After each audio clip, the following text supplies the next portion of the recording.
Hi friends, welcome to GS bro. இன்னைக்கு boat and ஸ்ட்ரீம்ல class number 4 பார்க்க போறோம். Already நம்ம போன கிளாஸ்ல பார்த்தோம் இல்லையா, அதோட கண்டினியூவேஷன் தான். இன்னைக்கு ஒரு சில முக்கியமான கொஸ்டின்ஸ் எல்லாமே பார்க்கலாம். கிளாஸ்க்குள்ள போறதுக்கு முன்னாடி நம்ம சேனலுக்கு யாராவது புதுசா இருக்கீங்க அப்படின்னா மறக்காம நம்ம சேனலுக்கு சப்ஸ்கிரைப் பண்ணி சப்போர்ட் பண்ணுங்க அண்ட் பெல் பட்டன் கிளிக் பண்ணிக்கோங்க. அப்பதான் நான் போடக்கூடிய வீடியோ உடனே உங்களை வந்து ரீச் ஆகும். இப்போ நம்ம டைரக்டா கிளாஸ்க்குள்ள போகலாம்.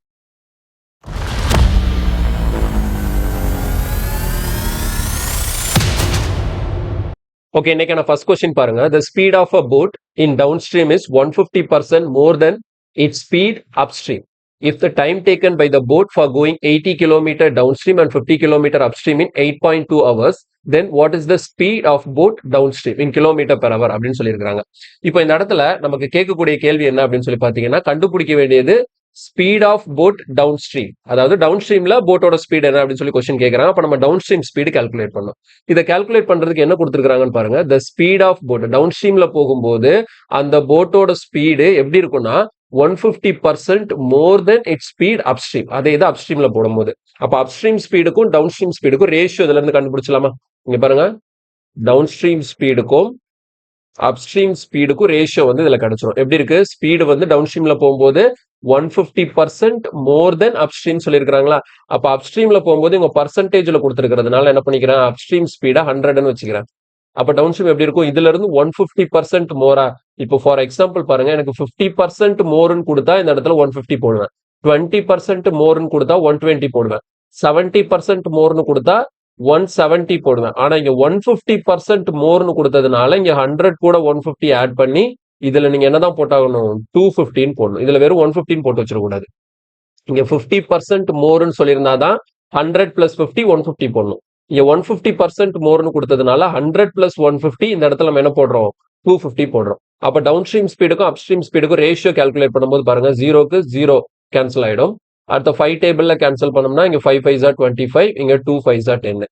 ஸோ 5:2 தான் டவுன் ஸ்ட்ரீம் ஸ்பீடுக்கும் அப்ஸ்ட்ரீம் ஸ்பீடுக்கும் இருக்கக்கூடிய ரேஷியோ.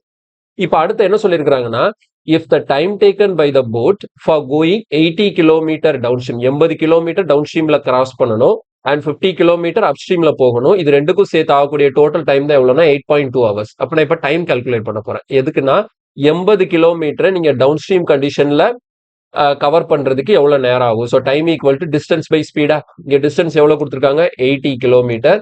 என்ன கண்டிஷன்ல போக சொல்லியிருக்காங்க, டவுன் ஸ்ட்ரீம் கண்டிஷன். அப்ப நான் டவுன் ஸ்ட்ரீம் ஸ்பீட் எழுதணும். ஆக்சுவலா இங்க பாத்தீங்கன்னா டவுன் ஸ்ட்ரீம் ஸ்பீடுக்கும் அப் ஸ்ட்ரீம் ஸ்பீடுக்கும் உள்ள ரேஷியோ எனக்கு ஆல்ரெடி இருக்கு. எவ்வளவு இருக்கு, 5:2 இருக்கு. அப்ப டவுன் ஸ்ட்ரீம் ஸ்பீடை நான் 5x வச்சுக்கிறேன், அப் ஸ்ட்ரீம் ஸ்பீடை 2x வச்சுக்கிறேன். அப்ப இந்த இடத்துல 80 கிலோமீட்டர் நம்ம டவுன் ஸ்ட்ரீம்ல கவர் பண்ணோம்னா டவுன் ஸ்ட்ரீம் ஸ்பீட் எவ்வளவு இருக்கு, 5x இருக்கு. அப்போ டினாமினேட்டர்ல 5x போடும்போது இந்த 80 கிலோமீட்டர் கவர் பண்றதுக்கு எவ்வளவு டைம்னு சொல்லி கிடைச்சிடும். அடுத்து இந்த 50 கிலோமீட்டர் அப்ஸ்ட்ரீம் கண்டிஷன்ல போகணுமா? அப்ப டிஸ்டன்ஸ் வந்து 50 கிலோமீட்டர். கீழே அப்ஸ்ட்ரீம் ஸ்பீட் எழுதணும். அது இங்க எவ்வளவு இருக்கு, 2x இருக்கு. ஸோ 50/2x போடும்போது இந்த இடத்துல இந்த 50 கிலோமீட்டர் கவர் பண்றதுக்கு எவ்வளவு டைம்னு சொல்லி கிடைச்சிடும். இது ரெண்டுக்கும் சேர்த்து டோட்டல் டைம் தான் அவங்க எவ்வளவு கொடுத்துருக்காங்க, 8.2 hours. புரியுதா? ஸோ கொஸ்டினை இப்படித்தான் நம்ம கனெக்ட் பண்ணணும். முதல் ரேஷியோ ஃபார்ம் ஆச்சு, அந்த ரேஷியோ வச்சு அவங்க ரெண்டாவது கொடுத்துருக்கக்கூடிய அந்த கண்டிஷனை நான் ஈக்குவேஷனா எழுதியிருக்கேன். இப்போ இதை நான் சிம்பிளிஃபை பண்ணும்போது எனக்கு எக்ஸோட வேல்யூ கிடைக்கும். எவ்வளவு கிடைக்குதுன்னு பாருங்க. இங்க 5 டேபிள்ல நான் கேன்சல் பண்ணும்போது இது 16 டைம்ஸ் வருமா? இங்க 2 டேபிள்ல நான் கேன்சல் பண்ணும்போது இது 25 டைம்ஸ் வருமா? அப்ப நான் இப்ப ஆட் பண்ணும்போது மேல எனக்கு எவ்வளவு வரும், 41. கீழே எக்ஸ் இருக்கிறதுனால ஸோ எல்சிஎம் சேமா தான் இருக்கும். ஸோ இதை ஆட் பண்ணும்போது 41/x வரும். ஈக்குவல் டு என்ன இருக்கு, 8.2. நமக்கு என்ன தேவை, எக்ஸ் தான் தேவை. அப்ப எக்ஸ் தேவைங்கிறப்போ இது எப்படி மாறிடும்னா, நான் எக்ஸ் இங்க எடுத்துட்டு வந்துடுறேன். அப்ப இங்க 41 இருக்கு, கீழே 8.2 இருக்கா? அப்ப அந்த நான் பாயிண்ட்டை தூக்கிட்டு அதை 82 போட்டுக்கிறேன். அப்ப மேல ஒரு 0 சேர்த்துக்கலாம். புரியுதா? சோ நான் கீழே 82 எழுதியிருக்கேன். அதாவது கீழே 8.2 10ஆல மல்டிப்ளை பண்ணிருக்கேன். அதை பேலன்ஸ் பண்றதுக்கு மேலே 10ஆல மல்டிப்ளை பண்ணிருக்கேன். சோ 410/82 கிடைச்சிருக்கு. இப்போ நம்ம என்ன பண்ணலாம், கேன்சல் பண்ணலாம். பாருங்க, 41 டேபிள்ல கேன்சல் பண்ணும்போது மேல எனக்கு 10 டைம்ஸ் வருமா, கீழே எனக்கு 2 டைம்ஸ் வரும். அகைன் 2 டேபிள்ல கேன்சல் பண்ணும்போது எனக்கு எவ்வளோ, 5 times. So finally X equal to எவ்வளோ, 5.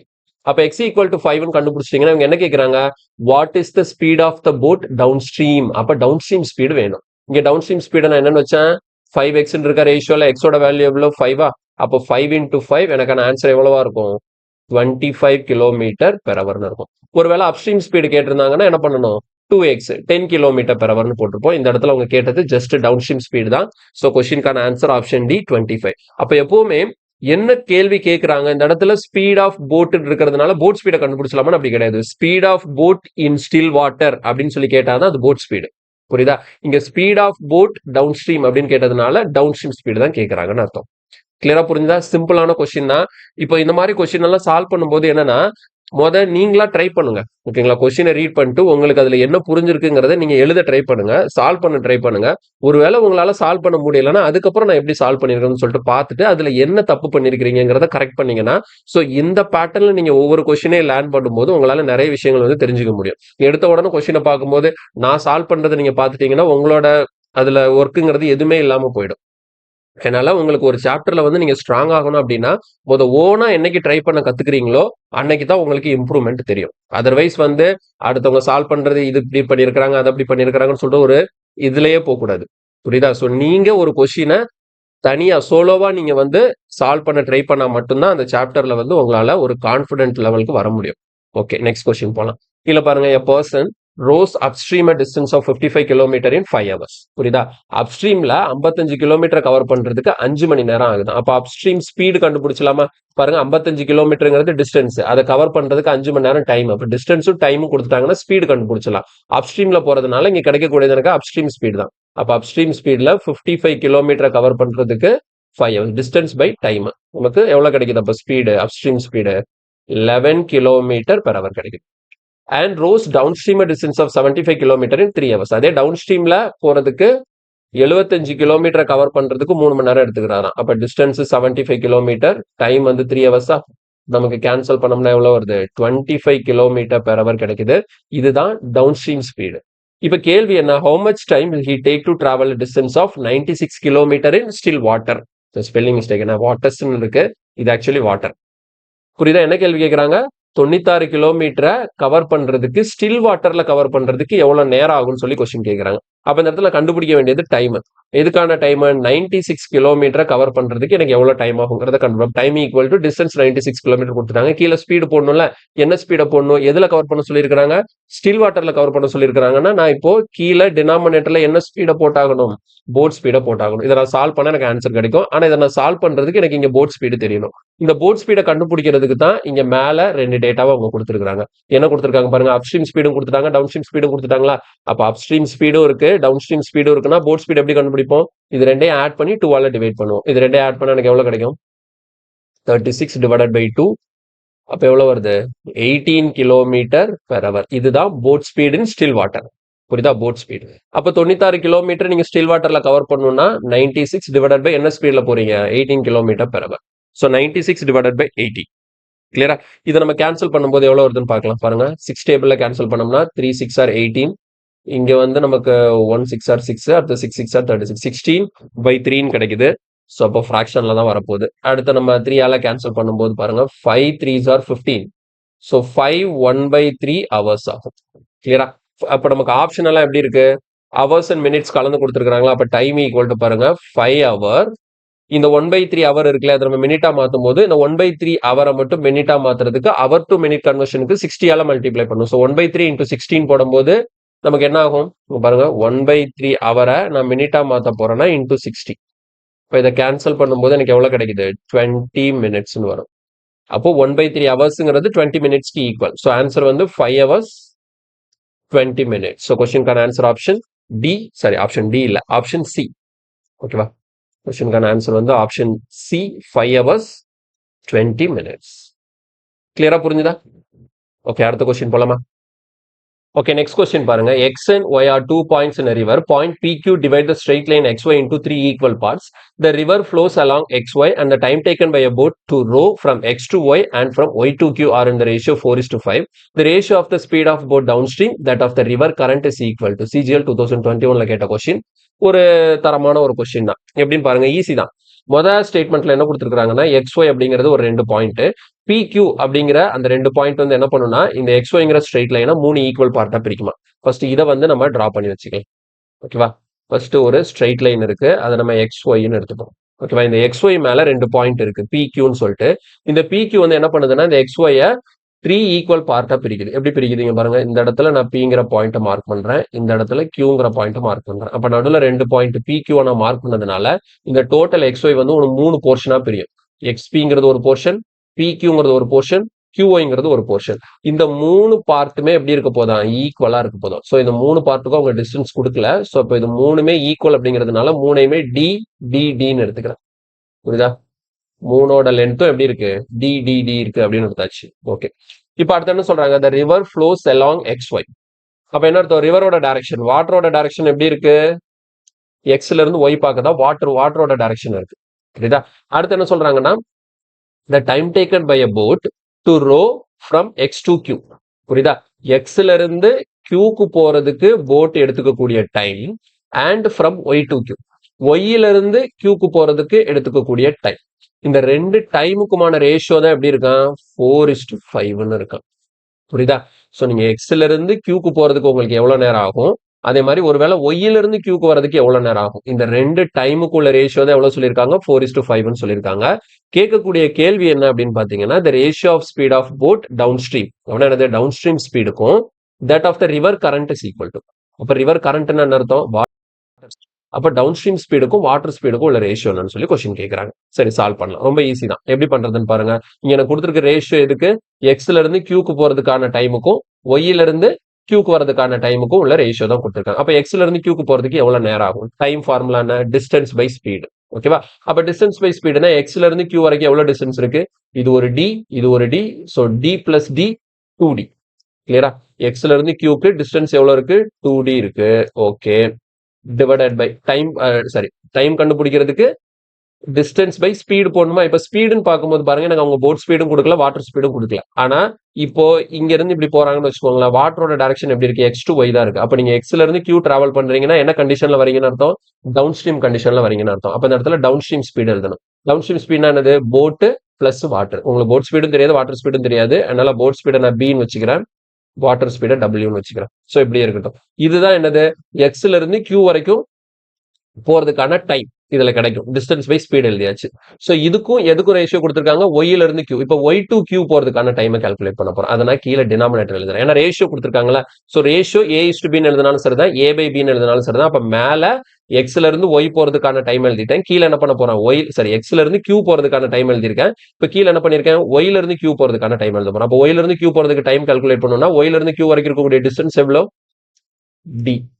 அப்போ ரிவர் வந்து X to Y தான் ஃப்ளோ ஆகுது. அப்ப நீங்க ஒய்ல இருந்து Qக்கு வரீங்க அப்படின்னா ரிவரோட டைரக்ஷனுக்கு ஆப்போசிட் டைரக்ஷன்ல வரீங்கன்னு அர்த்தம். அப்ப இங்க இருந்து நீங்க வரும்போது என்ன கண்டிஷன் ஆயிடும்? அது டவுன் அப்ஸ்ட்ரீம் கண்டிஷனா மாறிடும். நீங்க எக்ஸ்ல இருந்து Qக்கு போகும்போது உங்களுக்கு என்ன கண்டிஷன் வருது?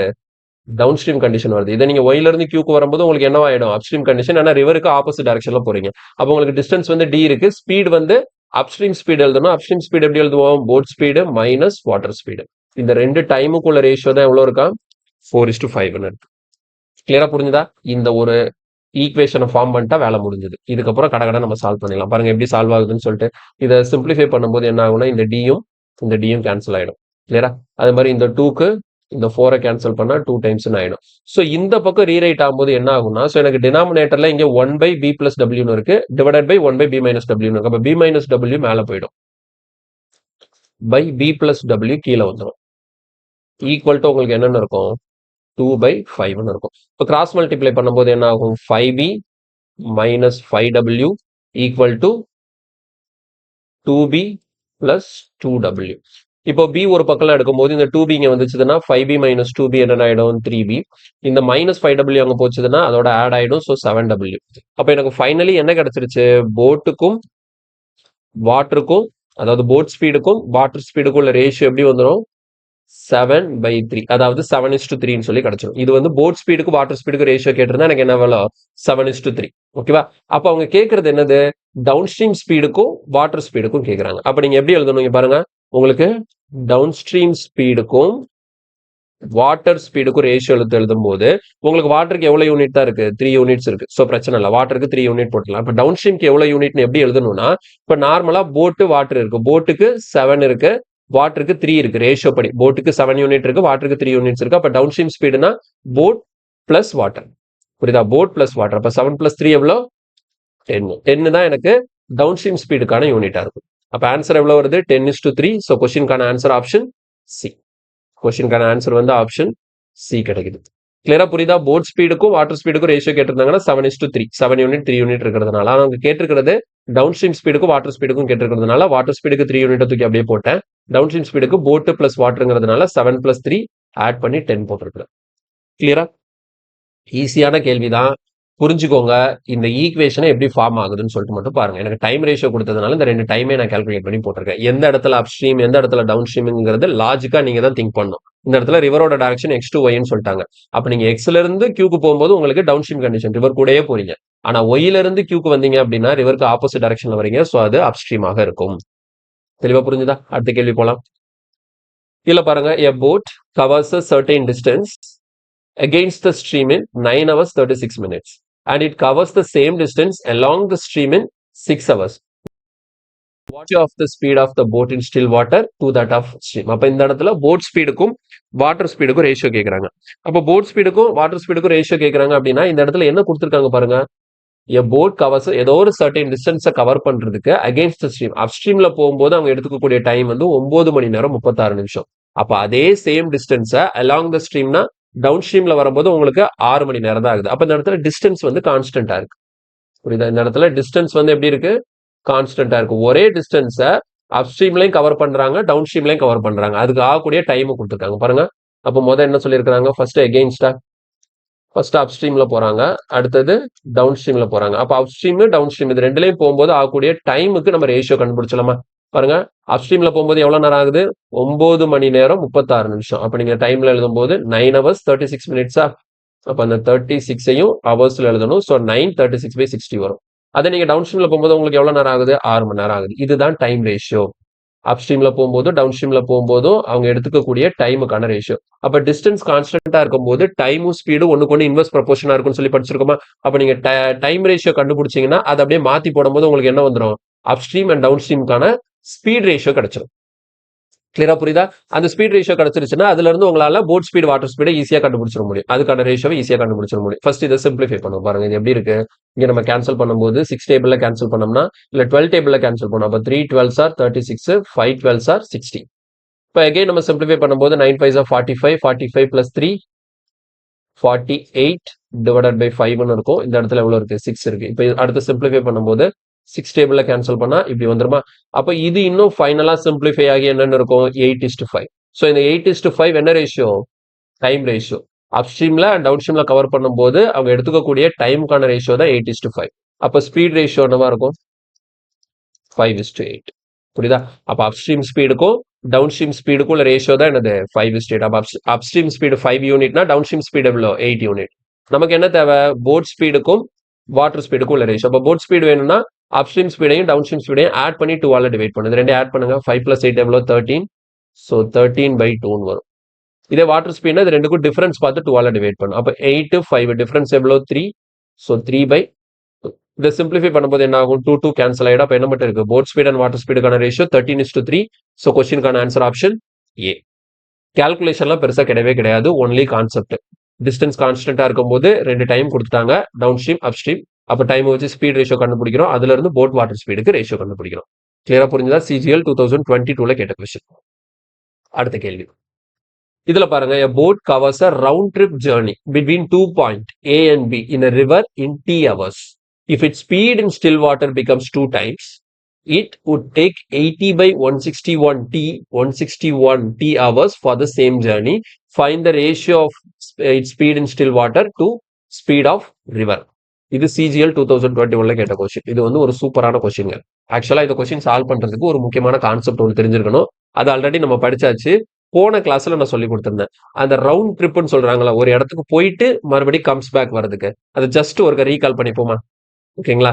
இப்போ உதாரணத்துக்கு பாருங்க, நான் இதுல எழுதுறேன். நம்ம எப்படி படிச்சோம்? இந்த மாதிரி ஒரு ஏபின்னு 2 பாயிண்ட் இருக்கு. சரி, ஏபின்னு 2 பாயிண்ட் இருக்கு. அப்ப ஃபர்ஸ்ட் என்ன பண்றாங்க? ஏல இருந்து பிக்கு போறாங்க. போயிட்டு மறுபடியும் என்ன பண்றாங்க? பில இருந்து ஏக்கு ரிட்டர்ன் ஆறாங்க. இதுதான் ஒரு ரவுண்ட் ட்ரிப். இந்த மாதிரி போயிட்டு ரிட்டர்ன் வரதுக்கு மொத்தமா ஆகக்கூடிய டைம் வந்து T ஹவர்ஸ்னு சொல்லி வச்சுக்கோங்க. டோட்டலா போயிட்டு வரதுக்கு T ஹவர்ஸ்னு வச்சுக்கோங்களேன். நம்ம எப்படி எழுதுவோம் அந்த இடத்துல ஈக்குவேஷன்? இது ரெண்டுக்கும் நடுவில் இருக்கக்கூடிய டிஸ்டன்ஸ் நம்ம என்ன வைப்போம்? டின்னு வைப்போமா? இது ரெண்டுக்கும் நடுவில் இருக்கக்கூடிய டிஸ்டன்ஸை டின்னு வைப்போம். அப்ப எப்படி நான் சொல்லி கொடுத்தேன்? அந்த ஈக்குவேஷன் எழுதுறதுக்கு நான் எப்படி சொல்லியிருந்தேன்? 2 into d into இந்த இடத்துல போட் ஸ்பீட் வைக்க சொன்னேன். Divided by boat speed square minus water speed square equal to என்ன வரும்? அந்த டோட்டல் டைம் டீன்னு வரும். இது நம்ம போன கிளாஸ்ல தெளிவா நம்ம பார்த்தாச்சு இது எப்படி ஒர்க் ஆகுதுன்னு சொல்லிட்டு. இதைத்தான் இந்த இடத்துல நான் ஒர்க் அவுட் பண்ண போறேன். எப்படி ஒர்க் அவுட் பண்ண போறேன்னா அவங்க சொன்ன மாதிரி தான் பாருங்க. a boat covers a round trip journey between 2 point A and B in a river in T hours. அப்ப இந்த இடத்துல டோட்டல் டைம் வந்து கேபிட்டல் டீன்னு கொடுத்துருக்காங்க. அப்ப இது இருக்கு இல்லையா, இதை வந்து நான் மாத்திக்கிறேன். இந்த இடத்துல ஸ்மால் டி போட்டிருக்கலாம், அதை என்ன பண்ணிக்கிறேன், கேபிட்டல் டீன்னு சொல்லி மாத்திக்கிறேன். சரி, அப்போ வந்து எனக்கு எவ்வளவு ஆகுது, T hours ஆகுது. ஓகே, இப்ப அடுத்து என்ன சொல்றாங்கன்னா அடுத்த கண்டிஷன் பாருங்க. இஃப் ஒருவேளை கண்டிஷன் எப்படி இருக்குன்னா, if it speed in still water என்ன அர்த்தம், if it speed in still வாட்டர்னா அந்த போட்டோட speed in still water becomes 2 times. அப்ப இதுக்கு முன்னாடி போட் ஸ்பீடு என்ன இருந்ததோ அதை விட 2 மடங்கு இப்ப போட் ஸ்பீடு மாறணுமா. அப்போ இங்க நான் எழுதுனது ஓகே தான். அவங்க சொன்ன ஃபர்ஸ்ட் கண்டிஷனுக்கு இப்படிதான் வரும் ஈக்குவேஷன். ஏல இருந்து பிக்கு உள்ள டிஸ்டன்ஸ் எனக்கு தெரியாது, போயிட்டு ரிட்டர்ன் வரதுக்கு டோட்டலா எடுத்துக்கக்கூடிய டைம் வந்து கேபிட்டல் டி ஹவர்ஸ் சொல்லி கொடுத்துருக்காங்க. ஸோ கேபிட்டல் டி போட் ஸ்பீடும் கொடுக்கல, வாட்டர் ஸ்பீடும் கொடுக்கல. அதனால டிஸ்டன்ஸ் டின்னு வச்சுட்டேன், போட் ஸ்பீட போட் பிஎஸ் வச்சிருக்கேன், வாட்டர் ஸ்பீட டபிள்யூஎஸ் வச்சிருக்கேன். அப்ப இந்த ஈக்குவேஷன் ஃபார்ம் பண்ணிட்டு பிரச்சனையே கிடையாது. முதல் ஸ்டேட்மெண்ட்டுக்கு இந்த ஈக்குவேஷன் வந்துருச்சு. இப்போ இதே ஏபிய என்ன பண்ணணும் அப்படின்னா அதே போட்டு தான் கவர் பண்ண போகுது. ஆனா இந்த இடத்துல ஒரு சின்ன சேஞ்ச் என்னன்னா, இதுக்கு முன்னாடி போட் ஸ்பீட நான் என்னன்னு வச்சேன், பிஎஸ்ன்னு வச்சேன்னா இப்போ இந்த போட் ஸ்பீட் அப்படியே 2 மடங்கா மாறப்போகுது. அப்ப 2 மடங்கா மாறப்போகுதுன்னா என்ன ஆகும், இந்த போட் ஸ்பீடை மட்டும் நான் சேஞ்ச் பண்ண போறேன். இந்த பிஎஸ்க்கு பதிலாக நான் என்ன பண்ணணும், 2BSன்னு வைக்கணும். அவங்க அதான சொல்லியிருக்கிறாங்க, போட்டோட speed in still water becomes 2 times. இதுக்கு முன்னாடி போட் என்ன ஸ்பீட்ல போச்சோ அதுல இருந்து இப்ப 2 மடங்கு ஸ்பீட்ல போச்சுதுன்னா இப்போ இதே ரவுண்ட் ட்ரிப் பண்றதுக்கு போயிட்டு ரிட்டர்ன் வரதுக்கு எனக்கு எவ்வளவு நேரம் ஆகுமா, 80/161 T hours ஆகுமா. அப்ப அந்த ஈக்குவேஷன் எழுதும் போது எப்படி வருது பாருங்க, அதே மாதிரிதான் 2 into D into, ஆனா இந்த இடத்துல போட் ஸ்பீடு நீங்க என்ன வைக்க போறீங்க, 2BSன்னு வைக்க போறீங்க. புரியுதா, பிஎஸ் எங்கெல்லாம் வருதோ அங்க 2BS போடணும். அப்ப இந்த இடத்துல பிஎஸ் ஸ்கொயர்னு இருக்கு, அப்ப பிஎஸ் தூக்கிட்டு நீங்க 2BSன்னு போட்டீங்கன்னா உங்களுக்கு இந்த இடத்துல என்ன வந்துடும், 4BS ஸ்கொயர்னு வந்துடும். புரியுதா, அதாவது 2BS the whole ஸ்கொயர்னு இருக்கும். 2 ஸ்கொயர் பண்ணீங்கன்னா 4, அப்ப இந்த ஸ்கொயர் பிஎஸ்க்கு மட்டும் மைனஸ் எவ்வளோ, WS ஸ்கொயர் ஈக்குவல் டு இங்க உங்களுக்கு ஆகக்கூடிய டைம் தான் எவ்வளவா, 80/161 T அப்படின்னு சொல்லியிருக்காங்க. இப்ப கிளியரா புரிஞ்சுதா இந்த ரெண்டு ஈக்குவேஷன் எப்படி ஃபார்ம் ஆயிருக்குன்னு சொல்லிட்டு. உங்களுக்கு நார்மல் போட் ஸ்பீட்ல போனோம்னா உங்களுக்கு கேபிட்டல் T hours, அதே போட் ஸ்பீட் அப்படியே டபுள் ஆச்சுதுன்னா உங்களுக்கு 80/161 T hours. இப்ப இந்த ரெண்டு ஈக்குவேஷன் எழுதிட்டா வேலை முடிஞ்சது. இது ரெண்டையும் சால்வ் பண்ணி நான் என்ன கண்டுபிடிக்க போறேன், find the ratio of speed in still water to speed of river. அப்போ போட் ஸ்பீடுக்கும் வாட்டர் ஸ்பீடுக்கும் ரேஷியோ கண்டுபிடிக்க போறேன். இதை எப்படி நான் சிம்பிளிஃபை பண்றது அப்படின்னு பாத்தீங்கன்னா, இங்க எனக்கு ரெண்டு ஈக்குவேஷன் இருக்கு. இது ஈக்குவேஷன் நம்பர் 1, இது ஈக்குவேஷன் நம்பர் 2. இந்த ரெண்டு ஈக்குவேஷனையும் நான் வந்து டிவைட் பண்ண போறேன். எப்படி டிவைட் பண்றேன் பாருங்க, ஈக்குவேஷன் 1ல இருந்து ஈக்குவேஷன் 2 இப்ப டிவைட் பண்ண போறோம். சரியா, சரி எப்படி டிவைட் ஆகுதுன்னு பார்ப்போம். அப்ப டிவைட் ஆகும்போது ஈக்குவேஷனை டிவைட் பண்ணும்போது லெஃப்ட் ஹேண்ட் சைடு டிவைட் பண்ணும், ரைட் ஹேண்ட் சைடு டிவைட் பண்ணும். கரெக்டா, அப்ப இது எப்படி எழுதுவேன் பாருங்க, மேல வந்து என்ன இருக்கு, 2 into D into boat speed. ஓகேவா, இப்ப டினாமினேட்டர்ல boat speed square minus water speed ஸ்கொயர்னு இருக்கும், டிவைடட் பை இங்க எனக்கு என்ன இருக்கு, 2 into D into 2BS. இப்போ இதே இது எக்ஸாம்ல இந்த கொஸ்டின் கேட்டிருந்தாங்கன்னா நான் இந்த ஸ்டெப் எல்லாம் எழுத மாட்டேன், டைரக்டா இந்த ஸ்டெப்புக்கு வந்துருவேன். ஏன்னா எனக்கு தெரியும் இந்த ஈக்குவேஷன் ரெண்டு ஃபார்ம் பண்ணுவேன், இந்த ரெண்டையும் நான் டிவைட் பண்ணுவேன் அப்படிங்கிறதுனால டைரக்டா இந்த ஸ்டெப்புக்கு வந்துருவேன். கிளியரா, so 4BS square minus WS square equal to இங்க என்ன இருக்கு, T டிவைடட் பை 80 பை, சரி அதாவது இது எப்படின்னா 80/161 T தானே, அப்ப 80Tன்னு எழுதிக்கலாம், 80T டிவைடட் பை 161. இந்த மாதிரி டிவிஷன்லாம் எழுதும் போது கவனமா எழுதணும். எழுதுறப்பவே கொசன்னு எழுதி வச்சிட்டோம்னு வச்சுக்கோங்களேன், அப்புறம் கேன்சல் பண்ணும்போது எதை அடிச்சோம் எதை அடிக்கலன்னு சொல்லிட்டு தெரியாது. அப்ப எப்பவுமே உங்களுக்கான ரஃப் ஷீட் வந்து பாக்குறதுக்கு நீட்டா இருக்கணும். இது வந்து ஒரு முக்கியமான டிப்பு. ரஃப் ஷீட்ல சும்மா அங்க எழுதுறேன் இங்க எழுதுறேன் இங்க எழுதுறான்னு சொல்ல, ஒரு நோட்ல நோட்ஸ் எப்படி நீட்டா எழுதுவீங்களோ அந்த மாதிரி ரஃப் ஷீட் இருந்தா மட்டும்தான் ஏதாவது ஒரு கொஸ்டினை சால்வ் பண்ணி பாதி தூரம் வந்திருப்போம். அடுத்து சரி ஓகே டைம் ஆகுதுன்னு சொல்லிட்டு வேற கொஸ்டின் போயிடும். அப்ப மறுபடியும் அதே கொஸ்டின் வரும்போது எங்க விட்டோமோ அங்க கண்டினியூ பண்ணலாம். சும்மா கொசன்னு இருந்ததுன்னா அந்த கொஸ்டின் எங்க இருக்குன்னு தேடுறதுக்கே பாதி நேரம் போயிடும். புரியுதா, அதனால நீங்க டெஸ்ட் போட்டு பார்க்கும்போது இதெல்லாம் பிராக்டிஸ் பண்ணுங்க. இப்போ இதை சிம்பிளிஃபை பண்ணும்போது பாருங்க, இந்த 2க்கு இந்த 2 கேன்சல் ஆயிடும், இந்த டிக்கு இந்த டி கேன்சல் ஆயிடும், இந்த பிஎஸ்க்கு இந்த பிஎஸ் கேன்சல் ஆயிடும். கிளியரா, இப்போ அடுத்த பாருங்க, இந்த டிக்கு இந்த டி கேன்சல் ஆயிடும். இப்போ எனக்கு மேல என்னெல்லாம் இருக்கு, 1/BS square minus WS square தான் இருக்கு. இங்க என்ன இருக்கு, 2/4BS ஸ்கொயர் மைனஸ் WS ஸ்கொயர்னு இருக்கு. ஓகேவா, இந்த பக்கம் ரைட் சைடு என்ன இருக்கு, 1/80/161 இருக்கு. இப்போ இது மறுபடியும் ரீரைட் ஆகும்போது எப்படி மாறும் அப்படின்னு சொல்லிட்டு பாத்தீங்கன்னா, இங்க கீழே இருக்கக்கூடிய டேர்ம்ல மேல போயிடும், இந்த டினாமினேட்டர்ல இருக்குல்ல அது அப்படியே மேல போயிடும். மேல என்ன வந்துடும், 4BS ஸ்கொயர் மைனஸ் WS ஸ்கொயர்னு வந்துடும் டிவைடட் பை ஆல்ரெடி கீழே இங்க ஒரு 2 இருக்கு. இது அப்படியே கீழே வந்துருமா? இந்த BS square minus WS square கீழே வரும்போது இந்த 2ஓட மல்டிப்ளை ஆகி எப்படி மாறிடும் அப்படின்னா 2 இல்ல 2 வந்து அப்படியே காமனா வெளியவே இருக்கட்டுமா? ஆமா 2 காமனா வெளியவே இருக்கட்டும். சரியா? இந்த 2 அப்படியே இருக்கட்டும். 2 BS ஸ்கொயர் மைனஸ் WS ஸ்கொயர்னு மாறிடும். புரியுதா? ஸோ கீழே ஒரு 2 இருக்கு. இது அப்படியே கீழே வந்துருச்சு. இங்க கீழே உள்ளது மேலே போயிடுச்சு. அதே மாதிரி இங்க என்ன ஆகும்? இங்க எப்படி இருக்கு? 1/80/161 இருக்கு. அப்போ 161 மேலே போயிடும். கீழே வந்து 80 வந்துடும். இப்போ இந்த 2ஆல இந்த 80 நம்ம கேன்சல் பண்ணும்போது எவ்வளவு கிடைக்கும்? 40 கிடைக்கும். 2ஆல இதை கேன்சல் பண்ணும்போது நமக்கு எவ்வளவு கிடைக்குது? 40 கிடைக்குது. ஓகேவா? இப்போ நெக்ஸ்ட் நம்ம செய்யக்கூடிய வேலை என்ன? பாருங்க ரொம்ப சிம்பிள் தான். 161/40 இருக்கு. இப்போ கிராஸ் மல்டிப்ளை பண்ண போறோம். கிராஸ் மல்டிப்ளை பண்ணி ஒரு பக்கம் இன்னொரு ஒரு பக்கம் கொண்டு வரும்போது நமக்கு ஈஸியா ஆன்சர் கிடைச்சிடும். ஸோ போட் அண்ட் ஸ்ட்ரீம்ல எப்பவுமே ஒரு சில கொஸ்டின் வந்து கஷ்டமா இருக்காது. கொஞ்சம் கால்குலேட்டிவா இருக்கும். இது கால்குலேட்டிவ்னு கூட சொல்ல மாட்டேன். நம்ம வந்து கொஞ்சம் மல்டிப்ளை பண்ணி இது பண்ண வேண்டியது இருக்கு. அவ்வளவுதான். மத்தபடி இதுல பெருசா ஒன்றும் விஷயம் கிடையாது. நான் கிராஸ் மல்டிப்ளை பண்ணி காட்டுறேன். ரொம்ப கஷ்டம்லாம் ஒன்றும் கிடையாது. ஈஸியா மல்டிப்ளை பண்ணிடலாம் பாருங்க. இந்த 40 கொண்டு போயிட்டு இங்க நான் மல்டிப்ளை பண்ணும்போது இது எப்படி மாறும் அப்படின்னா இடம் இல்லையே என்ன பண்றது? சரி ஓகே இந்த பக்கம் நான் எழுதுறேன் பாருங்க. சரியா? இந்த பக்கம் எழுதுறேன். இந்த 40 இங்க போகும்போது இங்க ஆல்ரெடி 4BS ஸ்கொயர் இருக்கு. அப்போ 40 into 4 எனக்கு எவ்வளவு வரும்? 160 BS ஸ்கொயர் மாறிடுமா? மைனஸ் இது எப்படி இருக்கும்? 40 WS ஸ்கொயர்னு இருக்கும். ஈக்குவல் டு இது அப்படியே அங்க போகும்போது அங்க 161 இருக்கா? So 161 BS square minus 161 WS ஸ்கொயர்னு இருக்கும்.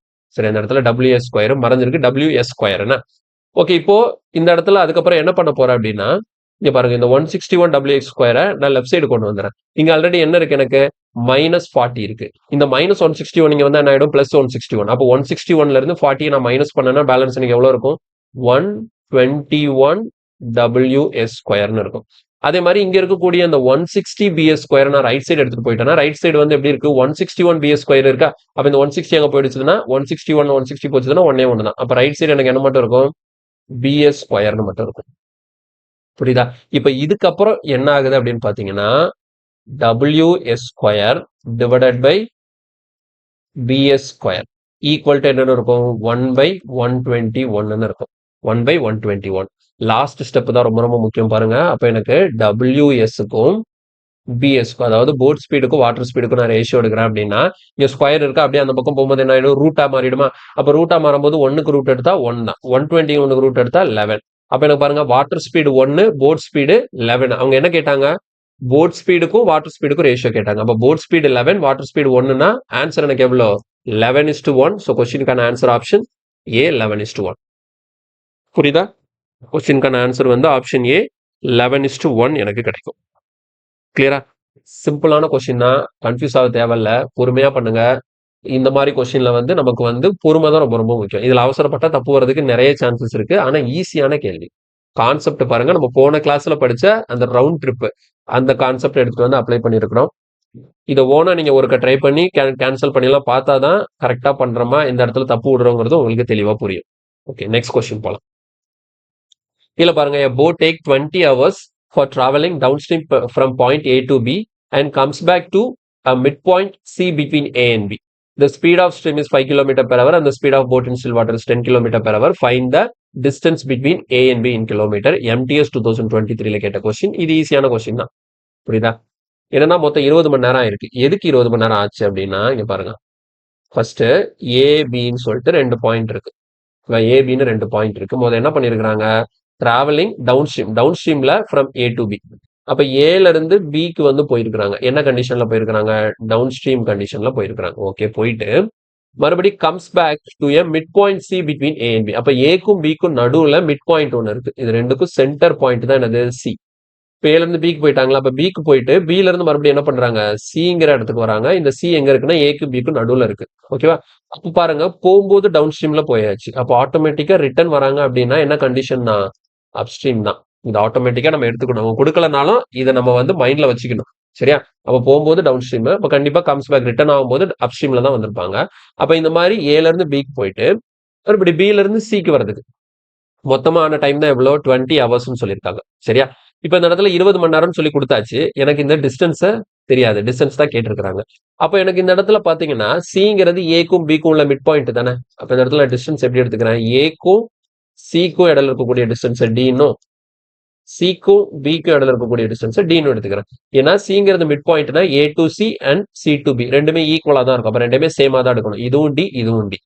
கிளியரா? இப்போ நான் வந்து டோட்டலா 20 ஹவர்ஸ் சொல்லியிருக்காங்களா? அப்ப ஃபர்ஸ்ட் எழுதுறேன் பாருங்க. ஏல இருந்து பிக்கு போறதுக்கான டைம் எப்படி கால்குலேட் பண்ணுவோம்? Distance by speed. அப்ப ஏல இருந்து பி வரைக்கும் எவ்வளவு டிஸ்டன்ஸ் இருக்கு?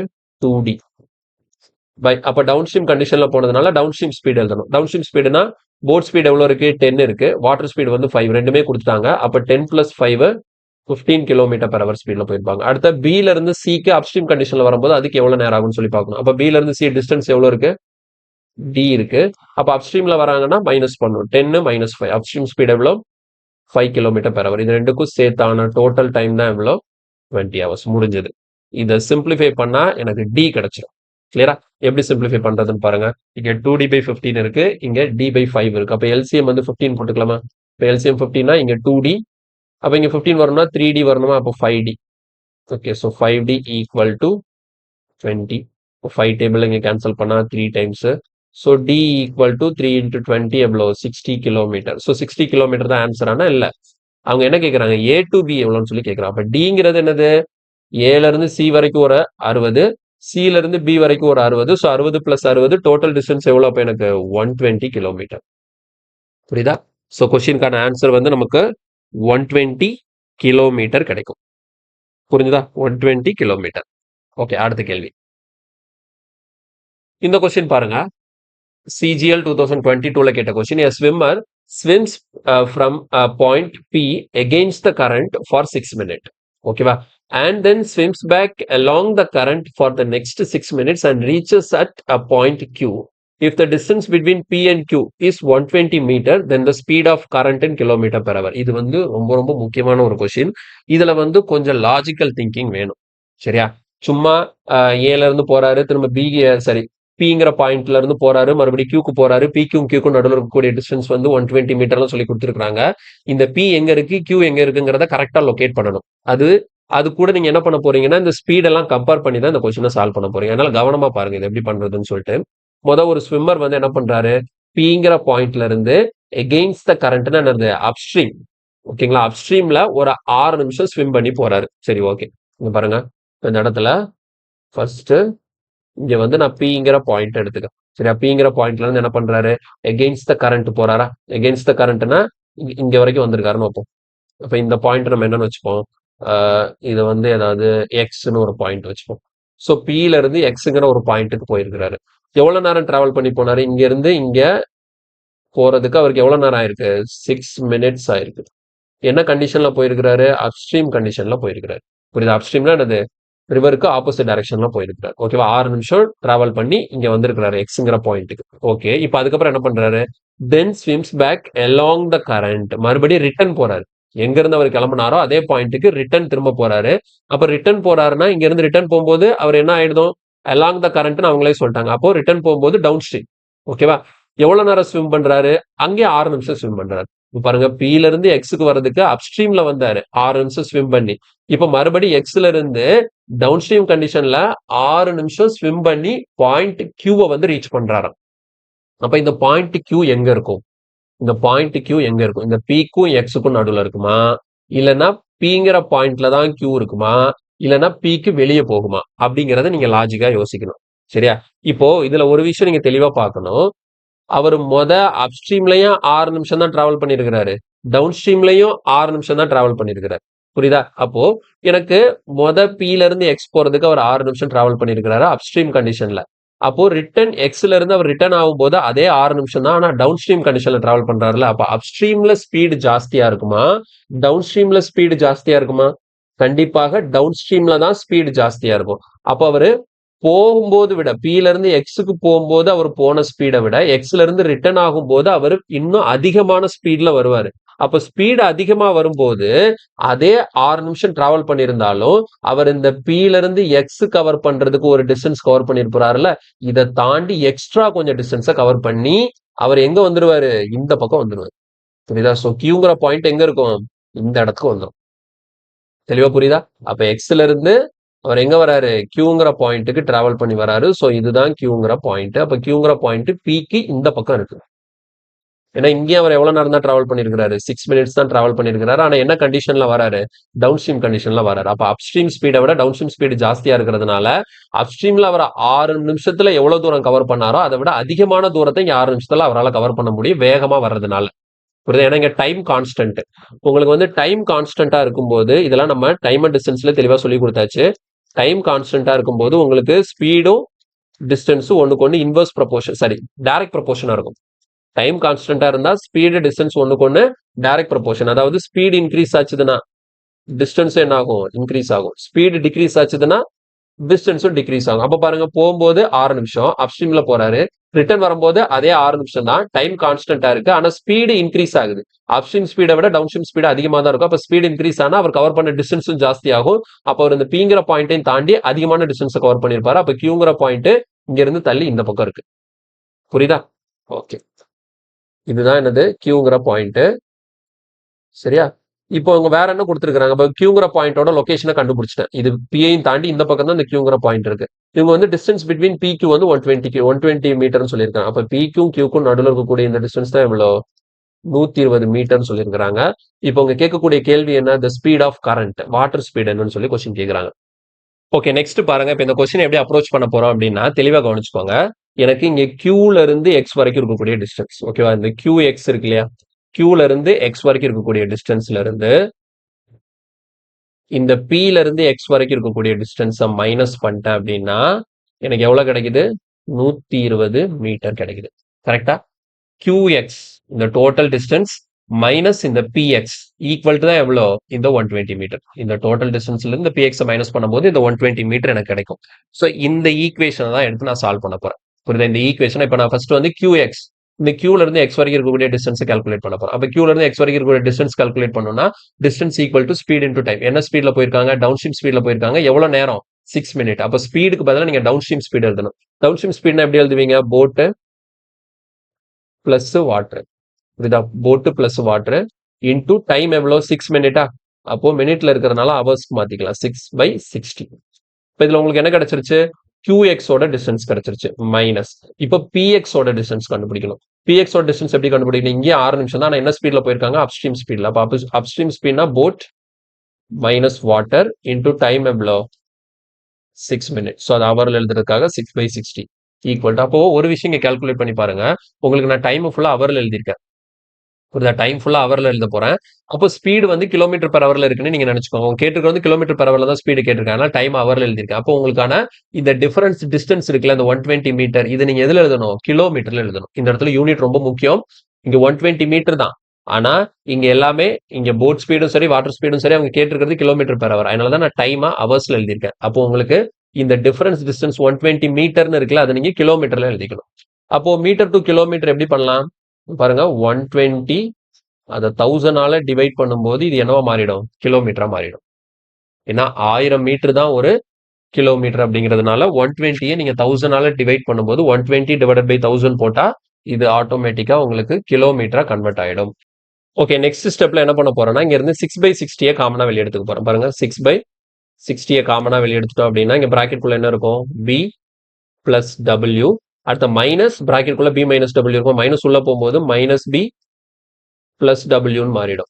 இந்த பக்கம் எனக்கு என்ன இருக்கும் பாருங்க, இங்க வந்து 120/1000 இருக்கா, இந்த 0 கேன்சல் ஆயிடுச்சுன்னா அப்ப எனக்கு இங்க என்ன மட்டும் இருக்கும், 12/100 இருக்கும். அப்ப 12/100 சிம்பிளிஃபை பண்ணும்போது பாருங்க, இங்க 6 டேபிள்ல கேன்சல் பண்ணும்போது எவ்வளவு வருது, 1/10 வருது. இங்க 10 அடிக்கும் போது இங்க என்ன ஆயிடும், ஒரு 0 கேன்சல் ஆயிடும். அடுத்து நெக்ஸ்ட் பாருங்க, பிக்கு பி கேன்சல் ஆயிடுச்சு. அப்ப W பிளஸ் W நமக்கு இங்க என்ன வந்துடும், 2W வந்துடும். 2W ஈக்குவல் டு 12/10 இருக்கு. அடுத்த 2 டேபிள்ல கேன்சல் பண்ணோம்னா இங்க 6. அப்ப W ஈக்குவல் டு 6/10னா அப்ப நமக்கு எப்படி எழுதிக்கலாம், 0.6 கிலோமீட்டர் பெர் ஹவர் எழுதிக்கலாம். அதுதான் நமக்கு கேட்ட கேள்வியும் கூட. அவங்க கேட்டது என்ன, வாட்டர் ஸ்பீட் என்னன்னு சொல்லி கொஸ்டின் கேட்டிருக்காங்க. ஸ்பீட் ஆஃப் கரண்ட் கேட்டிருக்காங்க. ஆன்சர் என்ன கிடைச்சிருக்கு, 0.6. ஸோ கொஸ்டினுக்கான ஆன்சர் ஆப்ஷன் டி, 0.6. இவ்வளவுதான் கொஸ்டின். ஸோ முக்கியமான கொஸ்டின், ஒரு சூப்பரான கொஸ்டின் இது. இதை தெளிவா பார்த்துக்கோங்க. நீங்க ஒருக்கு ஃபுல்லா ப்ராக்டிஸ் பண்ணி பாருங்க. அப்ப அது தெளிவா அண்டர்ஸ்டாண்ட் ஆகும். கிளியரா? ஸோ இன்னைக்கு பார்த்த கொஸ்டின்ஸ் எல்லாமே உங்களுக்கு புரிஞ்சிருக்கும் நான் நம்புறேன். ஏதாவது டவுட் இருந்ததுன்னா கமெண்ட்ல சொல்லுங்க. வீடியோ பிடிச்சிருந்தா லைக் பண்ணுங்க, ஃப்ரெண்ட்ஸ் எல்லாருக்கும் ஷேர் பண்ணுங்க. மறக்காம நம்ம சேனலுக்கு சப்ஸ்கிரைப் பண்ணி சப்போர்ட் பண்ணுங்க. ஓகே, நெக்ஸ்ட் கிளாஸ்ல மீட் பண்றேன். தேங்க்யூ.